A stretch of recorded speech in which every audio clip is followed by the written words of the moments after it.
Alright, hey guys, hopefully my mic sounds good. So this is going to be a little bit different than my last balatro video because I'm going to be honest, I died 2, 3, 4 times in a row on a white stake with the anaglyph deck, which was really annoying, made me feel pretty bad at the game, which, I am. I haven't played enough to be good at it, and just generally I think my game sense is lacking, but that's besides the point. Point is, I'm going to do some live commentary over the game where I actually won. Which is going to be really exciting because everyone knows White Stake Balatro is really challenging and difficult and really exciting to commentate over. So anyway, this one I decided I'll just I think my game plan here was to save a little bit of money, maybe, just get some econ. So I get a joker I pretty much never use here. Reserve parking, I think I get like $8 at the end of this round from that. So it was like $3 of value, and then you sell it, so I'm getting like maybe $1 extra right now.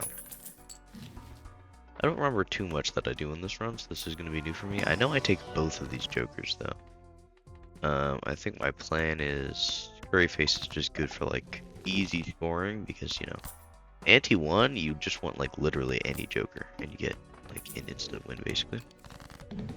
Usually that's a mult joker. I don't think Scary Face is as good super early. It's actually better late game, but we get a mail on rebate as well, which is insanely good econ. Especially with like, I don't know, you get like a couple hangmans, you just destroy an entire card from your deck, and it's probably like insane, but point is really good econ joker, $5, literally an entire interest point per joker, per playing card destroyed. Really good. So we get $20 from that. We get a joker, which is actually huge, and splash, which I think I take for Scary Face, so I can always use it. Even though I don't think I ever actually utilized that, but whatever. I didn't read my mail and rebate. I'm looking at like a kind of small screen. I'm using Capca as a video editor, and it's like a little video player, and I'm scared to do anything, so that I don't want to redo this commentary, right? But anyway, yeah, so that's enough. Pretty easily to score enough for ante 2 small blind, which makes sense. You got chips, you got mult. I do take this bootstraps, and then the plan here is because I have rebate specifically, I can scale money super fast, and that's just like my main mult. I want to say for the whole game, right? So that's pretty easy. I think because of that, I get rid of a lot of jokers real fast because they just kind of fall off.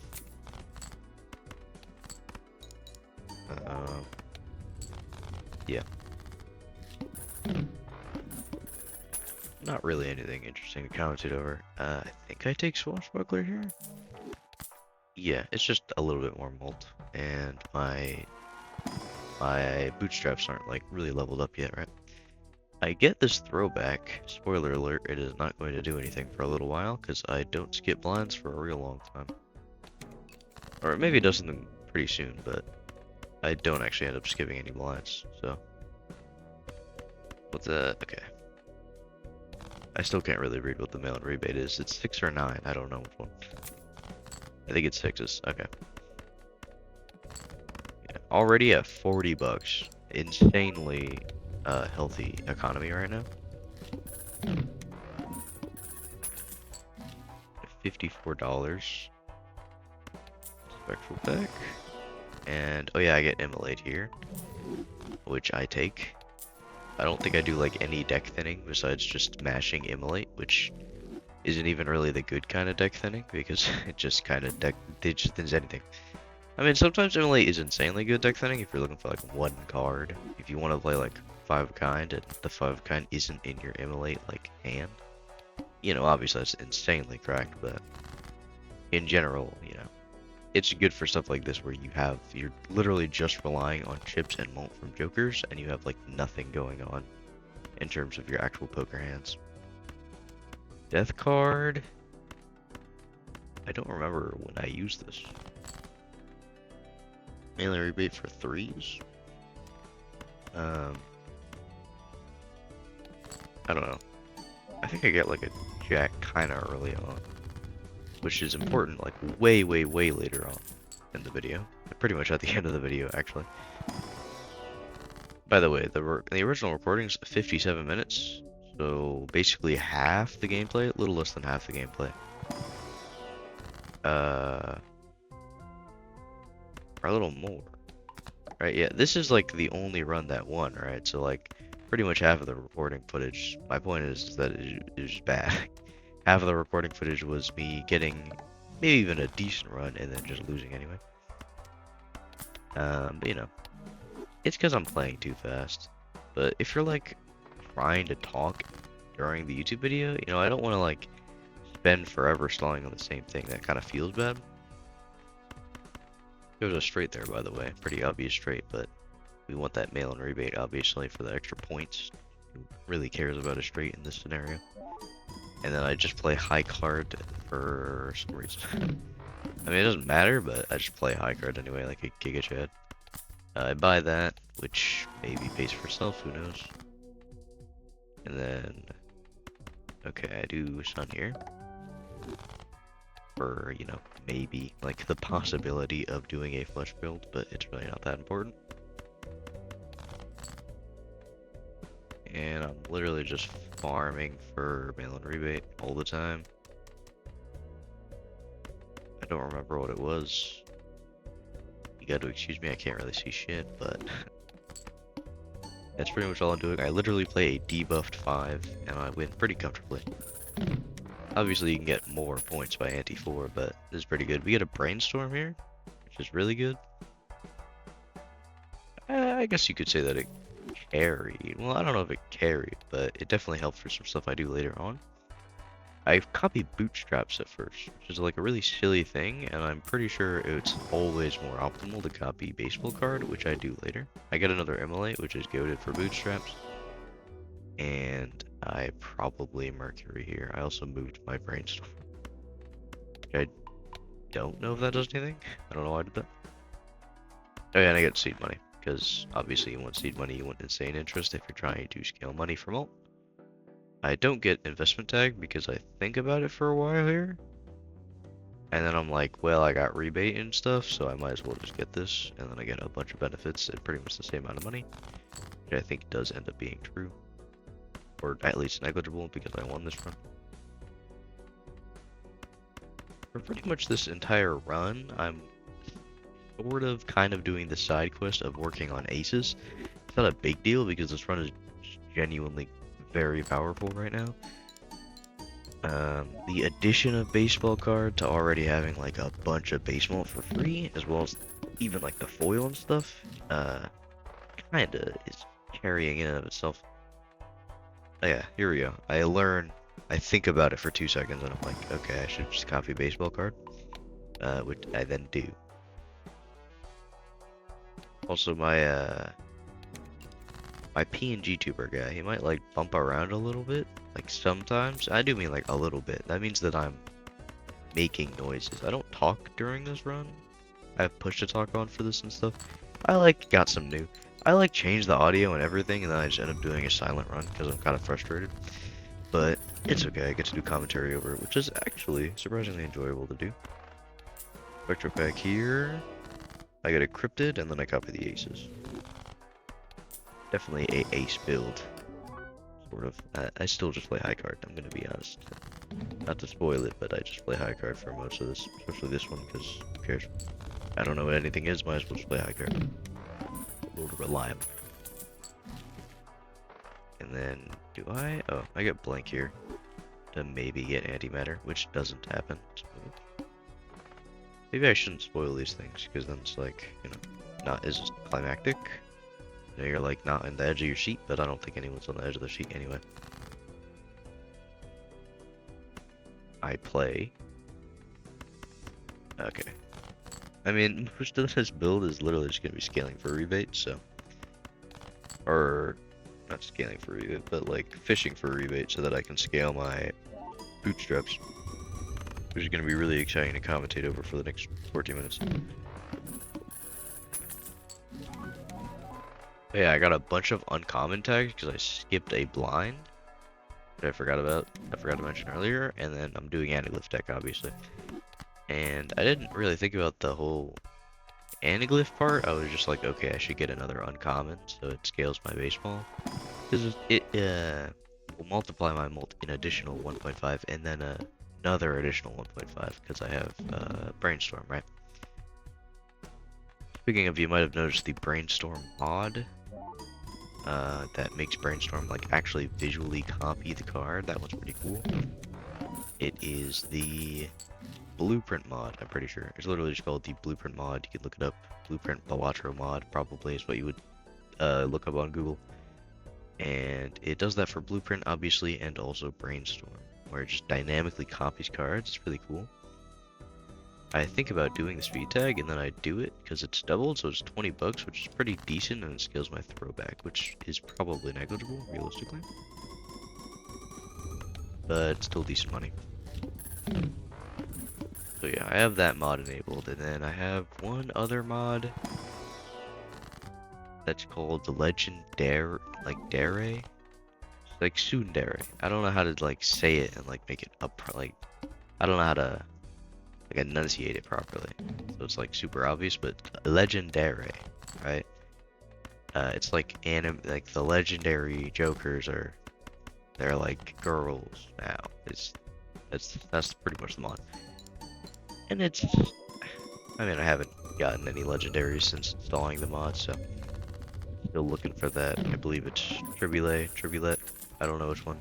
I think Tribulate just sounds better, so that's what I usually say, but I haven't looked it up yet. Yeah. I don't have Tribulate unlocked on this run. On the seed. On this... I can't talk, bro.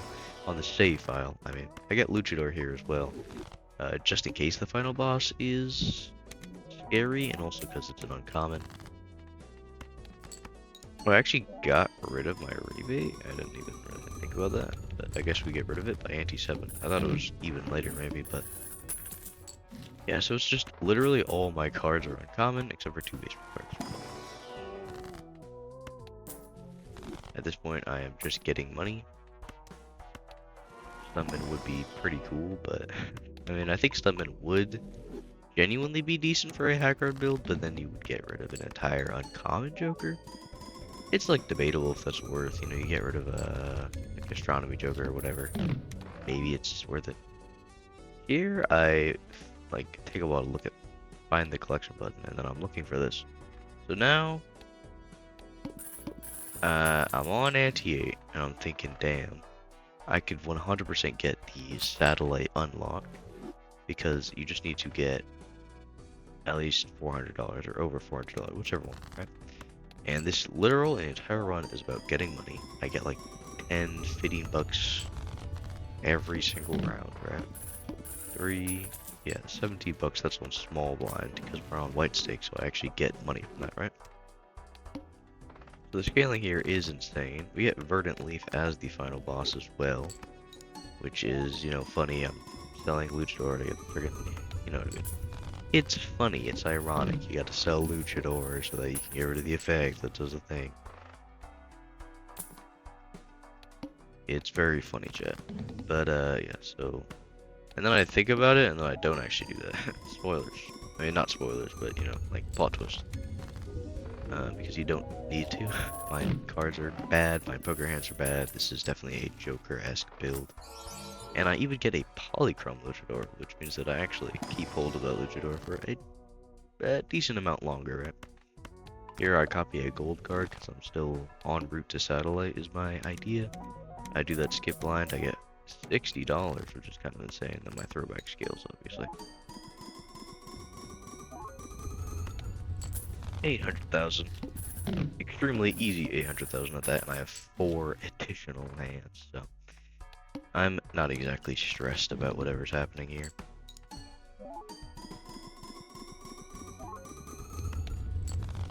$900,000 actually. But yeah, and there we go. I got the satellite unlock. It's covered by my PNG tuber, and unfortunately, since it's just one recording, you know, I'm recording the PNG tuber and the game on the same thing. Here you go. You can see my Jokers there, and you can see them earlier. I didn't really think about that, but you can see them, and then that's what the anime girl Jokers look like. I forgot to comment on that earlier. And now I'm just looking at my collection to see what Jokers I still have to unlock. I do get one more Joker. You can, I don't know, guess which one I get, but might be pretty obvious. Here I trance a Jack, because they're all pretty booty Spectre cards. Invisible Joker is very pog. It actually kind of ruins my scaling when I get this, I'm pretty sure. But I do purchase this Invisible Joker because pretty much everything it copies is good, is I think the idea. With the exception of the Luchador. But obviously what you would really want it to copy is probably Brainstorm or baseball cards, since they're the same thing. And yeah, I mean, you could maybe have it copy Bootstraps, but I don't know how much that does. Probably a little bit better than Luchador, really, but here we go. My scaling, as you can see, I'm not getting like almost a milli every hand, so definitely feeling pretty weak right now. I'm like, you know, I'm like a defenseless little princess here. Card Sharp, I pretty sure I sell Luchador here, because Card Sharp is, you know, I'm mashing high card, I get the thing. Pretty obvious purchase. Here.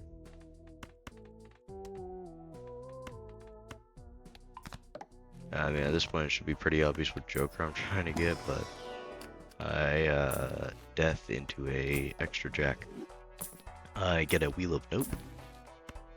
Strength card for later. For a 10 specifically. And then I reroll a lot of times, which is not good for my scaling, but I'm obviously not trying too hard for that right now. I'm gonna be honest, endless mode doesn't really appeal to me. Especially on like purple stake, right? The scaling is already so intense, to some extent, right? That I don't see any reason to usually go endless mode, because the scaling is just really big in endless mode. Like anti-12 is what, like 300 milli for small blind, and I generally don't find that super fun. It's funny though, because I see YouTubers, specifically like Balatro, I forget if it's Zyro or Zyno. It's Zyro, right? Zyro TV. But yeah, I see them doing like high score runs, and it's like, is that fun though? I don't know. Because the thing about once you get to endless is like after a certain point, you're literally just watching like retriggers. You're watching cards retrigger, you're watching jokers retrigger, whatever. You're just watching things trigger again and again at the end of the day when it comes to endless mode. Like super far into it. But yeah. I will probably at some point, you know, attempt to seedless get to Nan Inf score. Because that's like the main goal, right? It doesn't get past Nan Inf and Vanilla Balatro. So that would be like the high score you want to set, and then it's like, you know, you're a gamer once you get that. So I'll probably do that like once, and then literally never again. Like I'll probably just get like a perfect run, where I find like Perkeo, and then like the card that I want to copy, you know, like King, Baron, I don't know why I mean, yeah, a bunch of Kings, Baron, Mime, Blueprint, Brainstorm, whatever. I should get like a billion all that in like one random run once, like one singular time, and then I just completely capitalize. I will probably never again in my life like ever really care about a high score once that happens. There I had 4 jacks, almost enough yet for the mystery joker that I'm sure you still don't know, even though you probably do know. Anyway, there's nothing here that really matters for deathing, so I just temperance. I haven't really been commentating as much on the run, because at this point, it's pretty self-explanatory. I'm just trying to get like a death card, which I don't think I ever get for some reason. Kind of cringe. Trying to get like a death card. I'm trying to literally just get 5 jacks in one hand. But I also have to leave an extra discard for that. And if I play too many hands, then I will just win, which is like kind of annoying. Cause then, yeah. It gets pretty close near the end, right? But also, I think I might have skipped over this earlier, but If you noticed, I do open like a standard pack earlier in the run, and there is a literal jack, and then I just skip it because like I skipped the blind so fast I didn't actually see or register the fact that there was a jack of diamonds in it, which would have definitely helped trying to get Mystery Joker, also known as Hit the Road. I'm trying to get Hit the Road. Who'd have thought? Who'd a local thunk? Anyway. I have not commented on anything. I also have those negative jokers, Gold Mask and the Hack, which just helps a lot with scaling. I have to imagine getting 2 extra uncommons along with card sharp and all that. Pretty good multipliers, really. Get an Emperor here, and then I use it, and then I get Temperance, and then I use Temperance again. And then I just kind of mash. But I do get below 100 at some point. Yeah, beginning of ante 11 still. Still 3 minutes left on the video. And now, here we go. I try to... Man. I don't even really try to go fishing for... I just play it straight. I could have maybe gone fishing for another... You know, a hand of 5 jacks, but I don't even bother. And I probably would have won anyway. Yeah, there we go. Okay, so that's the part where I just skip a jack, and then I think about it, and I'm like, damn. And then I just keep spending money to drown my sorrows, and then I skip that blind and get like 3 negatives or whatever. And I don't remember what they are. They're probably good. Here, it's like really annoying if I'm trying to get 5 of a card in my hand. It's very ambiguous. I don't think I actually ever get 5 jacks in this hand. I'm pretty sure there's only a maximum of 4, but I don't know, maybe I missed something. Yeah, so like that, obviously that card between the 2 jacks is also a jack, but then that is... I also play the hand. You're supposed to discard the hand, so even if there were 5 jacks, I would have just not gotten anything and then cried, so... Either way, that was pretty pathetic. Anyway, yeah, I get another negative uncommon and paintbrush, which is incredible for what I'm doing. And then another uncommon. Kind of insane luck with negatives, actually. I think about getting a 10 so I can strength it, and then I'm like, damn, I have not gotten any taros, so I just don't. I do get that jack as well. Thinking about ramen because I love ramen. Even though it... I also think about selling bootstraps to get ramen, which I also don't do. And then I just literally spend all of my money. And now we're on ante 12, we're at 300 million for the small blind. So now I kind of have the added benefit of not needing to worry about hands. I can play as many hands as discards as I need to. Because there's no way I actually beat it, I think, realistically. Well, maybe, but I don't think so, right? Because it's that. And then it'd be like that times 3 if I did it perfectly, I think, right? Because okay, not even. Unless that was a different hand. But yeah, I'm literally just fishing for jacks, and you'll never guess what happens. You'll never guess what happens. I get the jacks. I actually do get what I need. I discard all my golds like a rich MF. I get a Wheel of Fortune. I get the Joker unlock. I get another Wheel of Fortune. And I even get a foil throwback to end it off. Very hype. Give that Joker unlock, who actually cares. And then I go to my collection. I need that one, and that one. That one's just certificate. That one is pretty easy to get. It's just, I genuinely just need like a spectral card. I just need to get it one time. Talisman. Anyway, that is the end of the run. Thanks for watching this live commentary. I'm gonna go play Project Zomboid, maybe. I don't know.